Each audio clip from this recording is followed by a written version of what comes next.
Aslida ilm xumar Xonzoda Yunusxon vujudini chulg'ib olgan taxt saltanat vasvasasini vaqtincha unutib, butun asiyodi bilan ilm tahsil qilishga kirishib ketdi.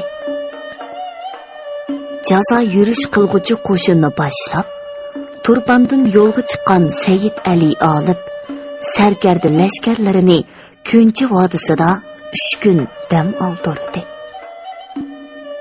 Bu yerdan yo'lga chiqib, Kucharga kelganda yana 3 kun dam oldirdi. Kuchar amiri Odil Mo'min Mirza Sayyid Ali olibning talabi bo'yicha xillangan 1000 nafar otliq lashkar chiqarib berdi. Aqsuda Sayyid Ali olibning aksi Sayyid Mahmud Mirza amir edi.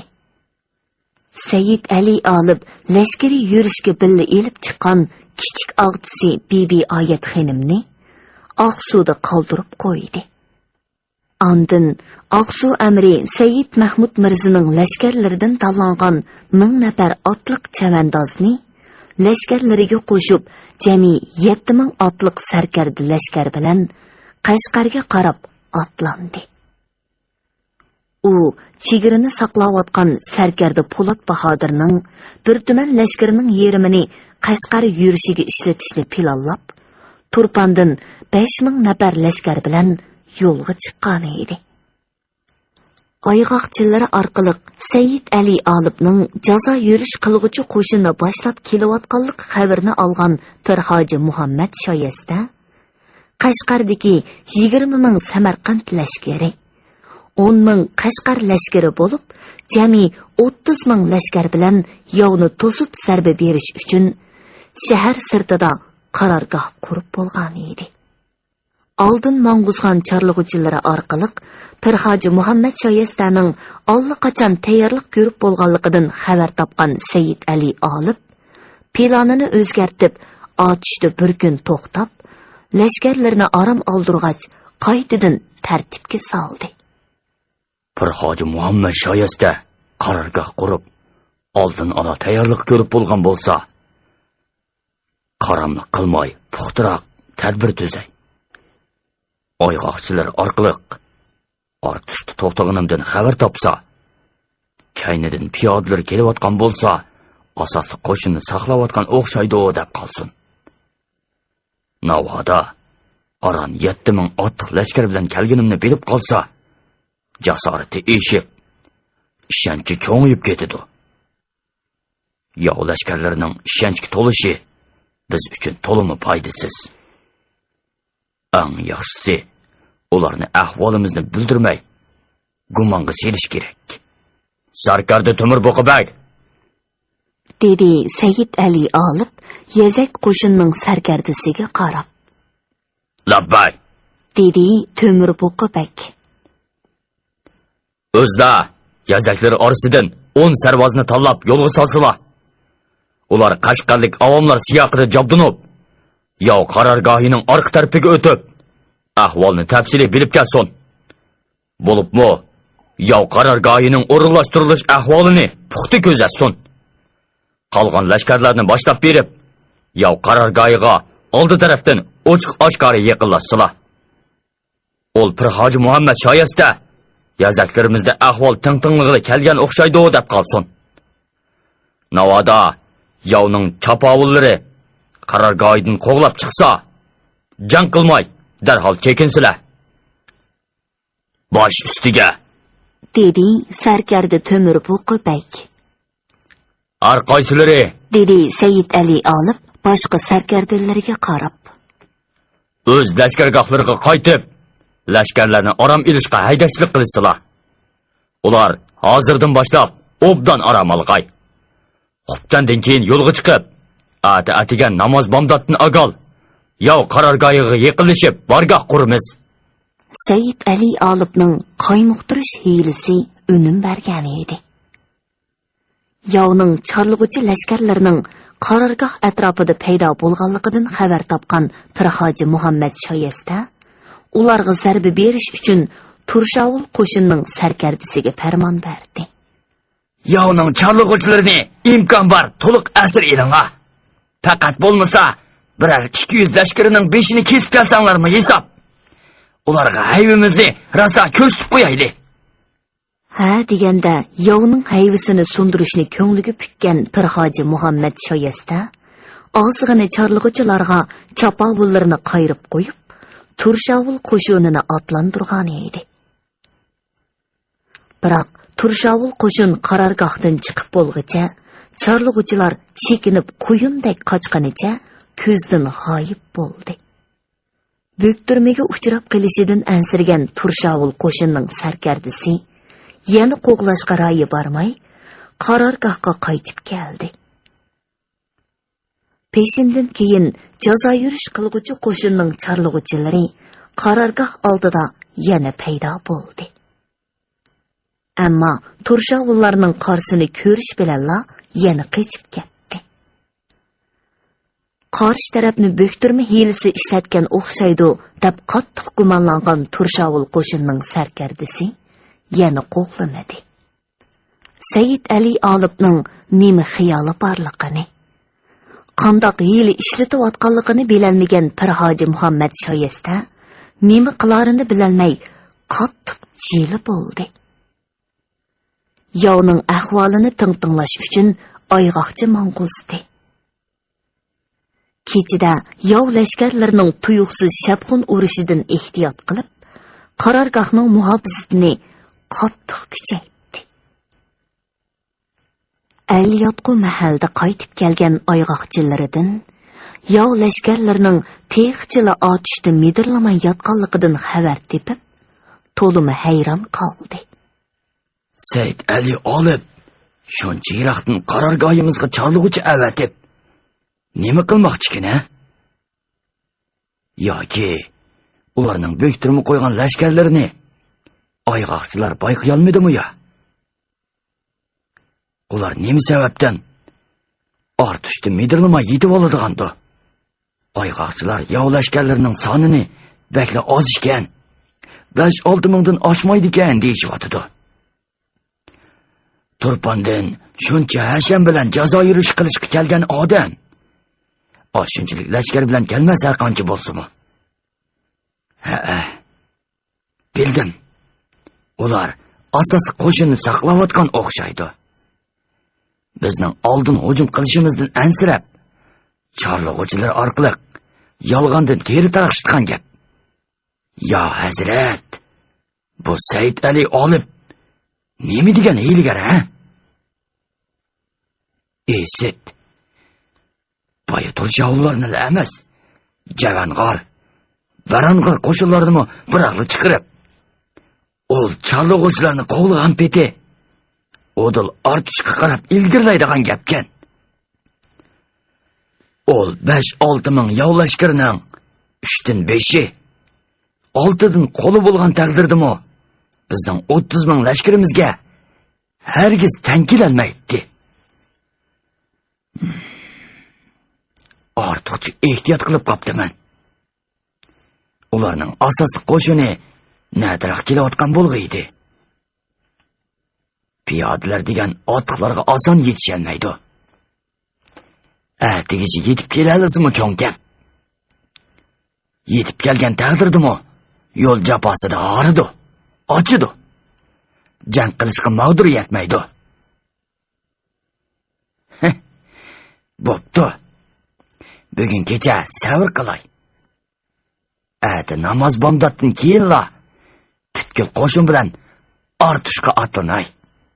Yovni shu yerda teri-peran qilib, Qashqar tarafga qor yolmas qilib etay.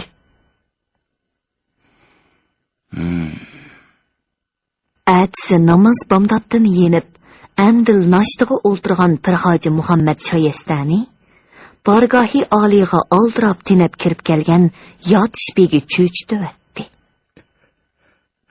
Ma'lum bo'lg'ay. Xo'sh, dedi Pirhoji Muhammad shoyasta qopqinni turib. Yazaklarimiz yovlashganlarning qarorgohini ko'ribdi. Pirhoji Muhammad shoyasta qattiq cho'chib ketdi. Ha? Nada ko'ribdi? Ular tunugun texi ortishda emasmidi? xatolashmaganda, ha? Yo'qsa janoblari, yov qarorgoyimizdan bir parsaq yiroqlikda bargoh quribdi. Ot tayyorlanglar. Naqil bo'lmamdilar janoblari. Pirhoji Muhammad shoyasta Bekovul bekka sat birni go'laydi-da, dastor pishqa varqiradi. Hangli qilib turmay, dobulg'i savutimni apkal badbaxt. Pirhoji Muhammad shoyasta yov qarorgohini o'z ko'zi bilan ko'rib boqmoqchi bo'lgan edi. 3000 ga yaqin otliq lashkarning himoyasida qarorgohidan chiqqan Pirhoji Muhammad shoyasta bir kechidala xuddi yerdan o'nib chiqqandek paydo bo'lib qolgan yov qarorgohini yiroqdan ko'rib hayronligini yo'shira olmadi. Vujudini qattiq tashvish chulg'ib oldi. Ya xudo, bu Said Ali olib zodi qandoqroq odamdi? Odamzod naslidinmi-du yoki jin shayotun toyibsidinmi-du? Bir kechidala burnimning ostida paydo bo'lib qolganini ko'rmandigan. Ahvoldan qaraganda asosli qo'shini yetib kelgan bo'lsa, kechilab yo'l yurib bu yerda qarorgoh quribdi-da. Qaytayli! dedi yov qarorgohiga yanimi yiqilishga royi bormagan Pirhoji Muhammad shoyasta etining beshini orqasiga burab. Ilmo kechidan beri qarorgohimizga chapqin urmabdi bu badraklar. Balkim qaramlik qilishga jur'at qila olmagandi. Kechidan yo'l yurgan bo'lsa, hozir aram ilib yetib tayinliq. Endi ularga aram ilishga fursat bermaslik. Yovni darhol jangga undash kerak. Ashunda qilsam, sarkarda lashkarlarimning jasorati, ishonchi teximi ashidi. O'z qarorgohiga qaytib ketayotgan Pirhoji Muhammad shoyasta noshta qilib-la jangga chiqishni ko'ngliga pukdi. Hamma ishning ko'ngliga pukkinidek bo'layotganligini his qilgan Said Ali olib, yov lashkarlarining jangi undab chalgan nag'ri do'mboqlariga ancha parvo qilib ketmaydi. Sarkardalariga allaqachon vazifa topshirib bo'lgan Said Ali olib, yovning teg'imibek betaqat bo'lishini kutib o'tadi. Jangi undasang undaver. Sen qancha betaqat bo'lsang, men uchun shuncha yaxshi. Bizning qo'qti jangi chiqishga petin olmaydi deb qolsang, texmi bilan ish bo'ladi. Xo'rikung o'sib, bexudlisan. Men sendan shuni kutyapman, Pirhoji Muhammad shoyasta. Mo'g'uliston lashkarlari hech nimani anglamagandek bahramon g'izalniyotdi. Noshtadan keyin qarorgohidan chiqqan Samarqand lashkarlarining qo'rsiqi qaytadan etishga boshlagan edi. Vaqt chashgoqqa yaqinlashib qolgan edi. Yovg'i tushlik g'izo yeyishga fursat bermay, osh qo'rsoq jang qilishga majburlashmi?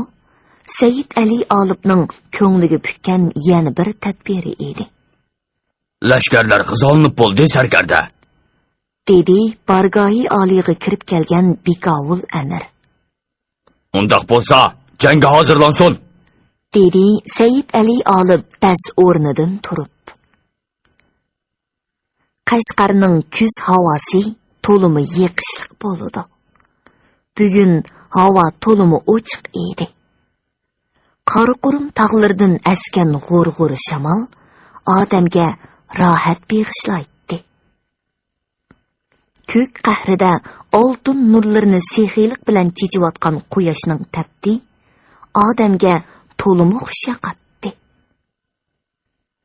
Mo'g'uliston lashkarlarining qarorgohidan chiqayotganligini ko'rgan Samarqand lashkarlari xeylidan beri chelishdan zerikkan nag'ri dumboqlarini qaytadan chelib, cho'qan suran selishga boshladi. Mo'g'uliston lashkarlari ular bilan 3 o'q yetim oraliq qoldirib, sap tuzdi. Har ikki tarafning lashkarlari bir paz nari tortishdi. Sapning oldida turgan Pirhoji Muhammad shoyasta yov qarorgohidan faqat otliq lashkarlarning chiqqanligini bilib, yana tingirqadi. Bu Said Ali olib, zodi nima qilmoqchidir? Nemishqa piyodlarni jangga chiqarmaydigandir? Ularni hardiq ilib olsin dedim ya. Beshida yov lashkarlari qilishdanlab tursa, lashkarlarni oram oldirdigan ahmaq emas-da. Ajab bir tushungili bo'lmaydi-ku bu odamni. Ishqilib, jangga chiqqani yaxshi bo'ldi. Bayotim beri jim turib olsa, jangga chiqmasmikin deb andish qilgan edim. Balkim sarkarda lashkarlarining oldida jangga chiqmay yetib olishdan nomus qilgandi. O'zini chaqlamay shiltin atqiniga to'ydi texi. Said Ali olib Pirhoji Muhammad Shoyestaning otliq lashkarlarini oldiga, piyoda lashkarlarini otliq lashkarlarining o'ng, so'l va orqa tarafiga o'rinlashtirib saf tuzganini ko'rib, yaratmagan qiyofatda miqidi kulib qo'ydi. Pirhoji Muhammad Shoyestani xeyli pishqon, tadbirlik, jang tajribasi bor sarkardimikin desan, toyilliq o'xshamamdi. Nima bundaq saf tuzgan ba? Otliq lashkarlari shundoqla chekinib pitiraydigan bo'lsa, uch tarafida turgan piyodlarni dastlab chaylamamdi. Alloh egamga shukr. Bu jangning nusratini menga buyurgan o'xshaydi. Said Ali olib xiyolini yig'ishtirib etini yengil beqindadi. Chilanturuq arg'amoq shu hamon oldiga qarab yo'rg'alashga boshladi. Ikki tarafdagi 8 sarkardisi bilan orqasidagi 500 nafar xos nökeri onunga ergashdi. Nökerlarning 50 dan ortiq, dedi Said Ali olib keynidagi nöker beshiga qarab.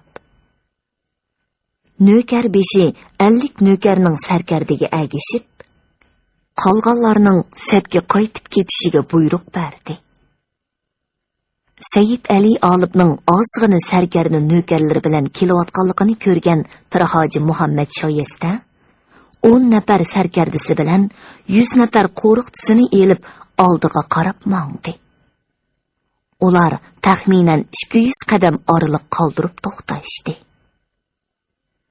Said Ali olibni nihoyatimi egiz odam deb anglagan Pirhoji Muhammad Shoyesta bir qarabli to'nib oldi.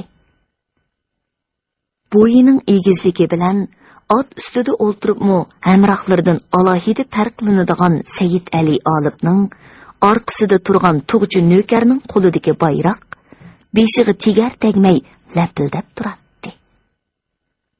Shundoqli qaragan kishiga bayroq xodiga emas, Said Ali olibning beshiga qadab qo'yilgandek ko'rinadi. Yaratgan egisi bo'y-basni oymay bergan odam-ku bu. O'z ko'zim bilan ko'rmagan bo'lsam, yiroqdan ot ustida o'rtirib olgan o'xshaydi deb qolarkanman. Odam bolasimi mushundoq bo'yliq bo'ladi ekan. Aynili uni Hirotga dilla ilib mangan Mirza Ulug'bek oliylarining ehtiyot qilig'ini bekor emaskan. Ha, yolg'iz jini bilan yo'lvoz o'ltirgini rost o'xshaydi. Assalomu alaykum amir janoblari. Said Ali olibning ot ustida turib bergan salimi Pirhoji Muhammad Shoyestaning xiyolini bo'lib Va alaykum assalom, dedi u oldirab tinab o'ng qo'lini ko'ksiga elib. Turqidan tipik samarqandliklarga xos sipoyilik chiqib turgan. Jangga emas, xuddi boravatga mongandek so'latlik kiyinib olgan Pirhoji Muhammad Shoyesta Said Ali olibga yaqinlik, ammo so'latvoz ham bir oz hakavur kishidek tuyg'u berdi. Amir janoblarining shahri Qashqardan shuncha haraj tortib chiqib, dargoh qurg'unini kamini buyuk Mo'g'uliston saltanatining amir kabriga istiqbol bajo keltirgini deb tushunsak bo'larmi yoki necha vaqtdan beri egilib olgan yurt makonni haq tarig'i topshirib berib, o'z dargohiga jo'nash uchun Aloydan xo'shlashqili chiqqini deb tushunsak bo'lurmi? Pir Hoji Muhammad shoyesta masxirlik kuldi.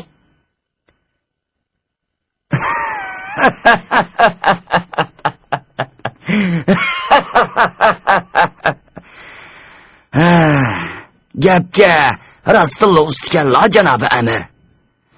Biroq uxlamay tusha kep qoptilar. Sizlar bizlar kim?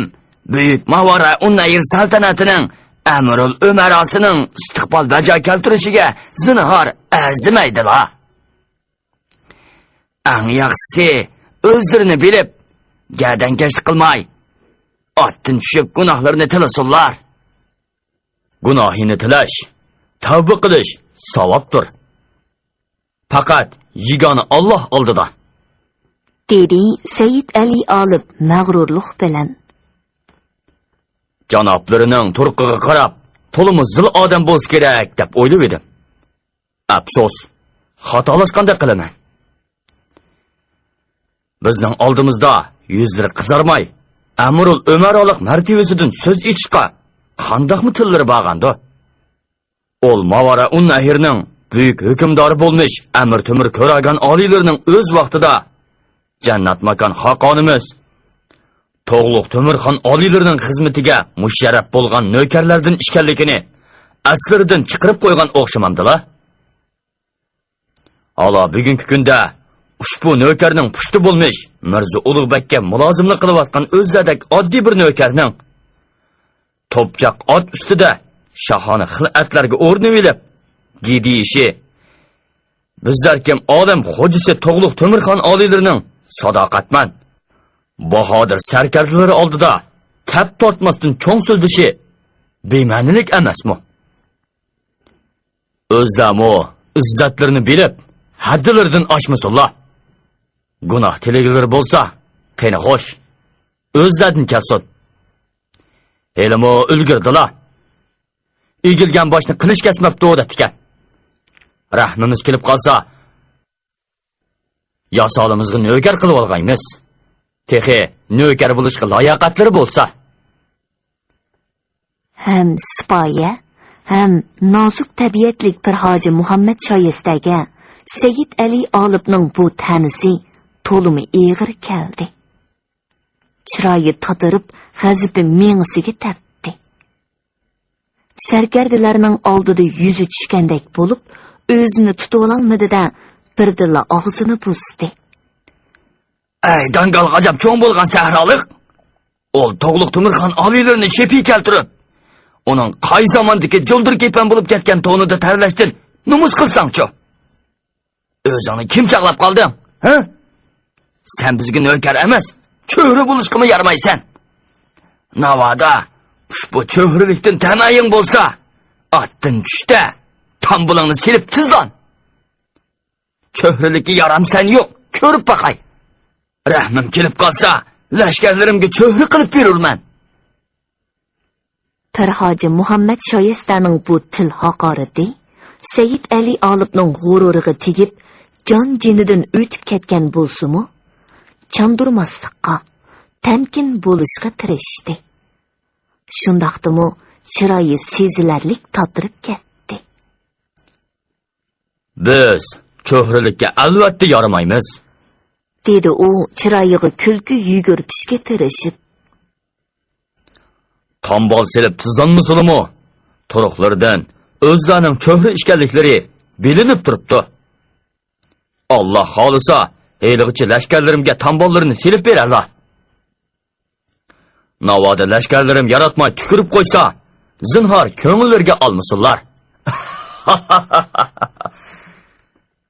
Tambolni kimning soladiganligini hili ko'ramiz, dedi Pir Hoji Muhammad shoyesta baqamdek qizdirib. O'zlarini bahodirlarim hiligicha dangal qasatsa, zinhor ko'ngillarga olmasunlar. Pir Hoji Muhammad shoyesti bilan munozirlashaversa, texmi sap gapning chiqishini pamlagan Sayyid Ali olib gapni buravatdi. Kimning haqiqiy o'g'il bola erkakligini yog'iy ayrig'ay. Amir janoblarining maydonga tushishga jur'ati bormi ekan? Shol topda o'zlar bilan bir qapas yakma-yak ilishib boqsam deyman. Pirhoji Muhammad shoyasta bir necha daqiqa zuvon surmadi. Shu daqiqada u yakma-yak tushsa Said Ali Olibga tang kelolmaydiganligini pamlagan edi. Bahodirlarimning qilichi allaqachon yalang'ochlanib bo'lgan, dedi Pirhoji Muhammad shoyasta yakma-yak jangga tushishdan qasdan o'zini qochirib. Jabha tarsaqmi, yerliklarni oldirmay qo'lib olamiz. Andish qilmag'aylar. Sarkarda lashkarlarining jasdi hargiz yerliksiz qolmaydi. Nimala bo'lmasin, Pirhoji Muhammad shoyastaning bir qo'shinning amiri ekanligini, ya'ni kelib bo'y basti jihatda o'zining yermig'imi tang kelmaydiganligini, uni yakma-yak jangga tushishga yana da'vat qilsa, nomardlik bo'ladiganligini, boshqalar bo'y bastiga ishinib yo'g'onchilik qildi deb masxira qiladiganligini his qilgan Said Ali Olib uni yakma-yak jangga tushishga zo'rlamadi. Bo'pti. Undaq bo'lsa, bizmi qilich yalang'ochlab kelganmiz. Sarkarda janoblari yog'iyning shaklini o'zi tanlab olg'ay. Sarkarda mahoratmi yoki lashkari qirchopmi? Pirhoji Muhammad shoyasta butun saf bo'yicha qirchop qilib jang qilishni xohlaydi. Ha-a. U o'sha 30 ming lashkarining kalkundek bostirib berib, yovni ter-peran qilib talishiga qattiq ishonadi. Lashkari qirchop bo'lsin, dedi ig'ir tanglikdan qutulgan Pirhoji Muhammad shoyasta oldirab tinab javob berib. Kelishdik amsa, dedi Said Ali Olib. Qo'llarga ezi bo'lsalar amir. Silimi ham shu, dedi Pirhoji Muhammad shoyasta. Bahodirlarimning qilichi amir bilan lashkarning bo'ynini ayirib ketmaydi. Har ikki amir o'z saflariga qarab otlarini choptirishdi. Hayol o'tmay har ikki tarafning jang sepidan avval nag'ri dumboq ovozi, ondin lashkarlarning tortgan narsa anglandi. Shuning bilan tangla Samarqand lashkarlari Cho'qon Suran bilan hujumga o'tdi. Biroq Mo'g'uliston lashkarlari midir-sidir qilmay turadi. Yovning harakatsiz turg'unini ko'rgan Samarqand sarkardalari raqiblarini sur bosgan o'xshaydi deb o'yladi-da, nari tortqanicha bostirib kelaverdi. Bir o'q yetim oraliq qolganda Mo'g'uliston lashkarlarining sepidan etilgan minglagan yo o'qlari Samarqand lashkarlarining beshiga yomg'irdak yig'ishga boshladi. Kutilmagan bu zarbadan Samarqand lashkarlari birdilli qang'irdi. Buni oz ko'rgandek yuzlagan palaxmonlardan shiddat bilan etilgan qo'sh mushtdak, odam beshidek toshlar ya o'qidan dahshatliroq talofat yetkazib Samarqand lashkarlari ilgirlashga amalsiz qoldi. Yomg'irdak yig'iyotgan ya o'qi bilan toshlar ot ustidagi Samarqand lashkarlarini mo'ldir so'qqan ujmadak to'kivatdi. Ularning jang sepi buzildi. Lashkarlar o'zlarini o'q toshlarning zarbasidan mudofaa qilish g'imida qolgan edi. O'q toshlardan zarba yegan lashkarlar ichinishliq ingraydi. Otlar vahimlik kishnaydi. Said Ali Olibning bu tadbiri unumini ko'rsatgan edi. Urkib ketgan ot ustida o'ltirgan Samarqand lashkarlari o'q etishga amalsiz edi. Vujudini vahima, tashvish chulg'ib olgan lashkarlar chekinishga boshladi. Yovning chekinganini ko'rgan Said Ali Olib o'qya palaxmon etishni to'xtatib hujumga o'tish farmoni berdi. Birdamdala xeyli ko'p hamrohlardan ayrilgan Samarqand lashkarlari jinini qutuldirish uchun otlarga jon jahli bilan ochiq qamchi salatdi. Bütün sap bo'yicha qirchapqa o'tib, yov lashkarlarini birli hujum bilan terib-eran qilishni ko'zlagan Pirhoji Muhammad Shoyesta otliq lashkarlarga emas, piyoda lashkarlarga hujumga o'tish farmoni bergan edi. Shunga piyodalar otliqlarga agishib hujumga o'tgan edi. Mo'g'uliston lashkarlarining o'q-yo paloqmonlarining zarbisiga bardoshlik berolmagan otliq lashkarlar chekinish bilanla orqasidan top bostirib kelgan tumanlagan piyoda lashkarlarga duch keldi. Jon qayg'usida qolgan otliqlarning to'xtashga hafsilasi yo'q edi. Xuddi qirg'oqqa zarb bilan urilib, orqasiga shiddat bilan chekingan daryo to'lqinidek ko'pirilib kelgan otliqlar piyoda lashkarlarni otlarga dasitib petqlashga boshladi. Bu ma'lumotchilikni ko'rib turgan Pirhoji Muhammad Shoyesta yuragi echishgan holda danq etib turibla qoldi.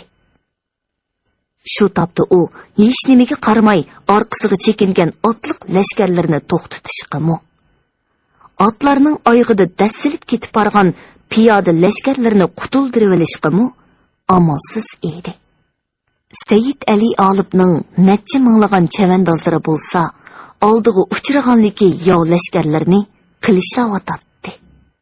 Samarqanddagi vaqtimda o'rdadagi bir qism sipohlar Sayyid Ali Olibni bo'g'si, o'lizbegi Xudoydatga o'xshash hiylagar, tadbirlik odam desa ishonmabdi ekanman. Nomi bekorga tarqalmabdi ekan emasmi? Darhol qarorgohga chekinish kerak. Pirhoji Muhammad Shoyesta nog'ri chaldirib, sarkarda lashkarlarga chekinish buyrug'i berdida eng avval o'zi qarorgohga qarab ot soldi. Qarorgohga yiqilishib kelgan Pirhoji Muhammad Shoyestaning yuragi birdilla oqdi. Uduqqan ko'zlari chakchaydi. Qarorgohdan osmon palak o't ko'tarilayotdi. Uning butkul a'zoyini sho'rrida qori tar bosdi. Qarorgohga kim o't qo'ygandi? Xudo! Badbaxt Sayyid Ali Olibning lashkarlari qarorgohni bo'sh qo'ymabdi emasmi? Ular qarorgohga qanday tegish qilgandi? Pirhoji Muhammad Shoyesta etining beshini Qashqar shahri tarafga qarab burdi. Endi uning eng oxirgi umidi shaharda qolgan edi. Ayg'oqchilar orqali yov qarorgohining ahvolini tafsiliy egilgan Sayyid Ali Olib sarkardisi Olchinbekka ming lashkar bilan kechilab yov qarorgohining orqa tarafiga to'ydirmay o'tib olishni va jang dumbiqi chilinishi bilan tang qarorgohga tegish qilishni, amal bor o't qo'yib yov lashkarlarini sarosimiga selishni qattiq chekilgan edi. Yengilgan jon qayg'usida qolgan Samarqand lashkarlari jon jahli bilan Qashqarga qarab qechiyotdi. Jangdan avval Sayyid Ali Olib bilan Pirhoji Muhammad Shoyesta o'ttirsida bo'lib o'tgan munozarani o'z qulig'i bilan anglagan Mo'g'uliston sarkardalari qochgan raqiblarini masxira qilib, tambilingni sol deb cho'qan salatdi. Bu gapning nima ma'no beradiganligidan xabarsiz sarvoz lashkarlarmi sarkardalarni do'rab yovni qo'g'liganicha so'ran selishga boshladi. Tambilingni sol! Tambilingni sol! Jon qayg'usida qolgan bechora Samarqand lashkarlarining bo'lsa, bu gapning ma'nosini mulohiza qilg'udak, tegiga yetgudak hafsilasi yo'q edi. Balkim Mo'g'uliston lashkarlari mushundoq nari tarsi kerak deb o'ylaydi. Va hayotini qutuldirib qilish uchun xo'sh, Saloy begim deb nolizor qilishadi. Jang oxirlashganda Mo'g'uliston lashkarlari qiziqchilik qilishib, bu qitimqi jangga Saloy begim jangi deb nom qo'yib olishdi. Keyincha bu Saloy begim jangi lashkarlarning og'zidan madda va islarning og'ziga ko'chib, el orasiga kengri tarqaldi va tarixdagi mashhur janglardan bo'lib qoldi. Samarqand lashkarlarining yerimi ming tasda Qashqar shahriga qechib kirib oldi. Qolganlarning tangdin to'lisi qirilib ketdi. Yoki otlarning oyog'i ostida petiqlanib ketdi. Az bir qismi asirga tushdi. Qo'g'lab kelgan Mo'g'uliston lashkarlari Qashqar shahrini qurshab oldi. Hurmatli radio anglag'uvchi do'stlar. Yozuvchi Yosinjon Sodiq Cho'g'lonning Bahodirnoma nomli 6 qismli tarixiy romanining 2-qismini bugun mushagicha anglatdik.